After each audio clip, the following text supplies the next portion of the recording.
Okay, so I'm going to very briefly talk about the knowledge management processes that we plan to have and the philosophy that we have behind all these materials and tools that have been presented today, and the way we are planning ahead. So in order to be able to use those materials in the future as well.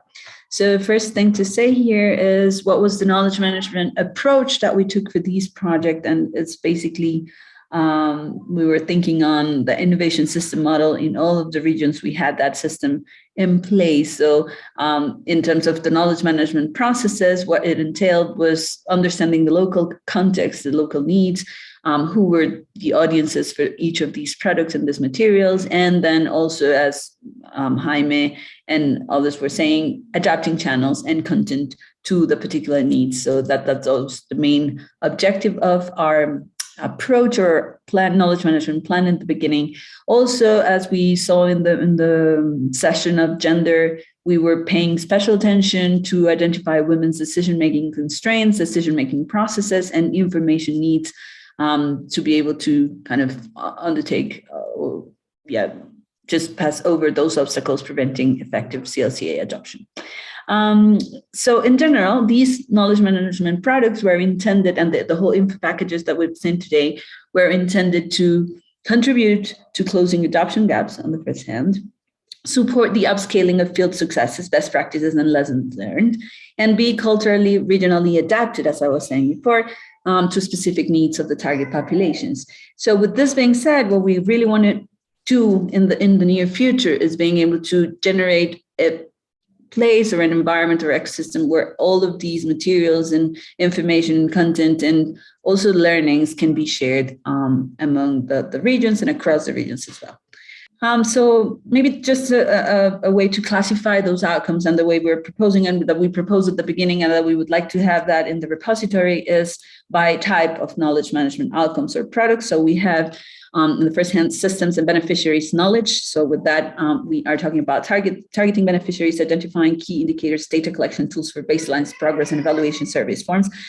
We were seeing these as well before because this is not, knowledge management is not only about generating material for dissemination of information, but it's also, it has to do with collecting the relevant data that needs to be used within the whole knowledge creation processes.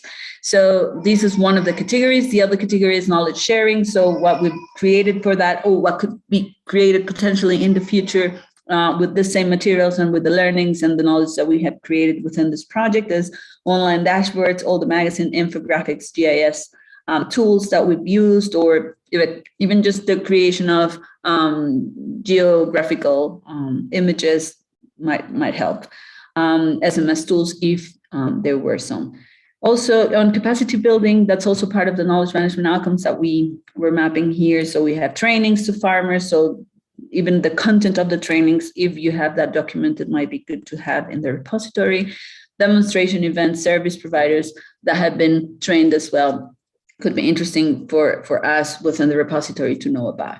On the peer knowledge exchange, we're having these webinar series on the South-South collaboration, peer-to-peer videos as the one we were seeing before, WhatsApp groups, as Jaime was mentioning as well, and many other activities or outcomes that can be embedded in this category could also be of interest of this repository. Also on evidence-based recommendations for farmers. So what we're thinking at the beginning, I'm not sure how far we got, but then I'm sure for the next couple of years with the data that we collected in the field, that the trials that we have done and the results of these projects, many things can be done as well in the near future in order to generate recommendations for farmers or to continue to generate recommendations or increase the reach of those recommendations if we already have them. So these type of evidence and data analysis and data sets that can also be shared within the knowledge management plan of these projects could be very relevant. In terms of public policy influence, that was something that we also aim to have. So I'm not sure if we actually managed to generate any policy brief for decision makers, but that could be also an option if we deem relevant at some point. So for the future, just to continue to answer the question, we are planning to sorry, I just started listening to the translation.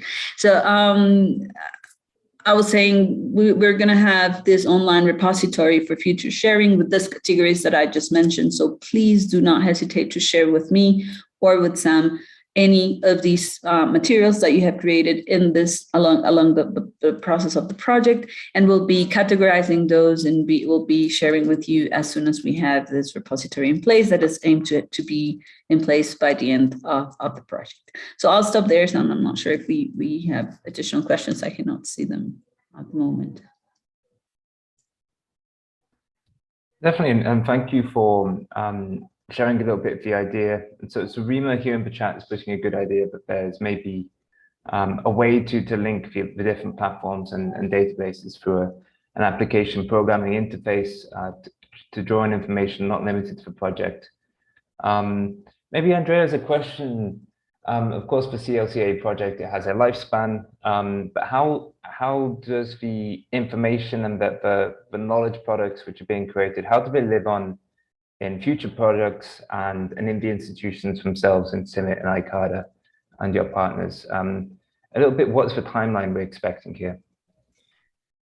Yeah, no, that's maybe also a question for Santiago and for Murad, if there is any other plans in the near future. For what it concerns to knowledge management, I would say that we are aiming to have these repository online for at least 2 or 3 years app, so everyone can still upload new materials, new of these types of products. So I'm not only talking about just magazines or infographics, but all of these data sets or even new publications that can come after this. So as from knowledge management, we are committed to have these repository online for everyone, at least for the next 2 or 3 years in place. So and we can still update that in the next 3 years. Not sure if Santiago or Murad have an additional comment to that.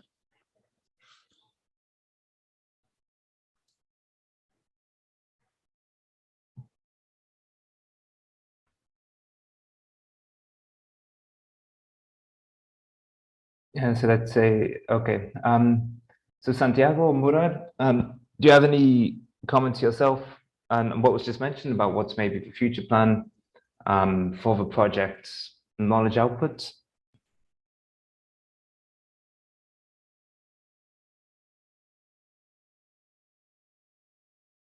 And if not, well, maybe I can go to the call which was made by Andrea. So go ahead. Go ahead, Here's Santiago. Yeah, I guess you hear me? Yeah, I can hear you just fine. Perfect. Yeah, I guess this is a classic problem we find in these projects, in which the most of the knowledge products are being generated at the end, because it's when knowledge is getting mature. So I guess we will need to really plan for a kind of legacy kind of activity, where all these knowledge products that have been generated and will be generated, because knowledge products are obviously not going to stop here. Normally, many of the scientific articles will be probably published in the next year and something, and several other products will keep generating. So I think we need to have a strategy to be able to share and to display, showcase these knowledge products, and then to find, I guess that just the showing and displaying and putting them into a website or whatever is not expensive. We will need to see if we think that this translation and things like that is needed, then we will need to find other sources to cover those expenses. Thank you. Over. Barbara is there. Yeah, go ahead, Barbara. Yeah, sorry, I was a bit late in joining. There was another meeting, but yeah, in terms of this question, we have our mail system in ICADA, which is the ICADA repository, and I'm sure it would not be too difficult to create a specific room within the repository for, let's say, CL innovations and knowledge products and so on, so that they can be easily found. And I don't know, I mean, I'm sure that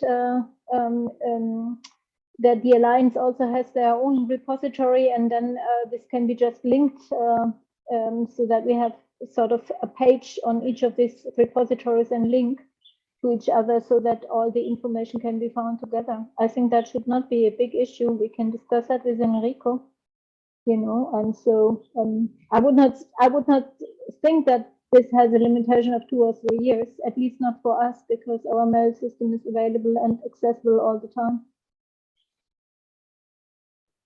Okay, thank you very much for that. I'll touch base with Enrico definitely to define the best strategy for these to move forward. So even before we create specific repository for the project, we're gonna have a look at whatever options we have within our centers, and even within the project website that I was reading in the chat, that's an option too. So we'll look at that and see what's the best option for that. Murat.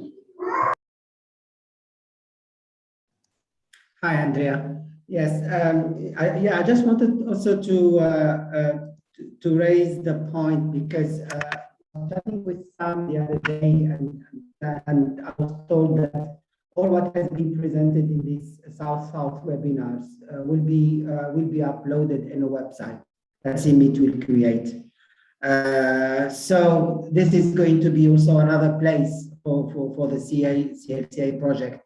And I'm just asking the question whether we need to give it a second thought to place, all this information which has been presented in these South webinars. Yeah.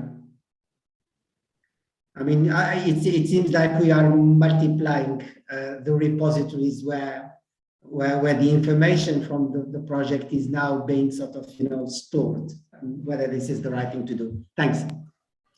Yeah, so our plan, and maybe Sam can comment as well, is to create a microsite or subsite that is going to contain the whole webinar series content, the videos, the material, the presentations, and all the outputs that we've had. So that's going to be there even to embed within the project website or within the ICARDA's website, wherever you deem is relevant to have. So it's a subsite that is going to be designed and dedicated just for this webinar. In addition to that, we're going to have this online repository for the whole project knowledge management outputs. We were thinking to merge this two and have the webinar series with the repository, but again, we can definitely have another look at it and the options that you have within ICARDA. So we're going to decide what's the best to do. Mm-hmm.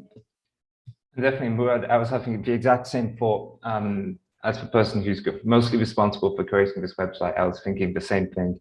It's always a pain to start duplicating. And so the way I would consider the website to be, the one which is based on the webinars, is almost as a kind of post-webinar report. So the kind of thing which would usually be in a PDF and uploaded to a repository, except in this case, it's going to be a little bit more media rich. So it will be hosted within, I think, the CIMIT system of websites. So that will give it permanence. It will mostly consist of videos, which will also be uploaded to YouTube. So in that case, they'll have permanence and it'll be possible to link to them from the repositories. But I think we could probably imagine it. And then in addition to the videos, that is where we'll host the actual meeting report as well. So I think you could almost think of it as a document, but as a more, as I say, media-rich document, which can be uploaded as a link to the different repositories to avoid the sense of creating a different repository in that sense.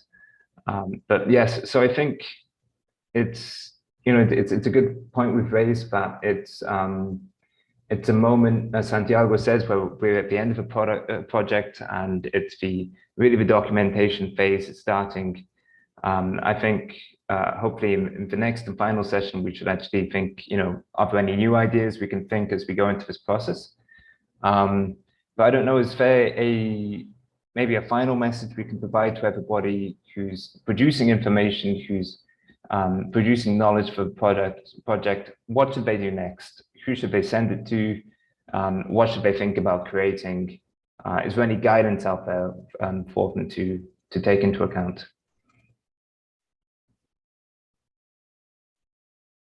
So maybe Andrea, I mean, for example, if they have information, should we start a process where they send it to us? For example, when the website is created, I can present very briefly how the actual design of each page will be.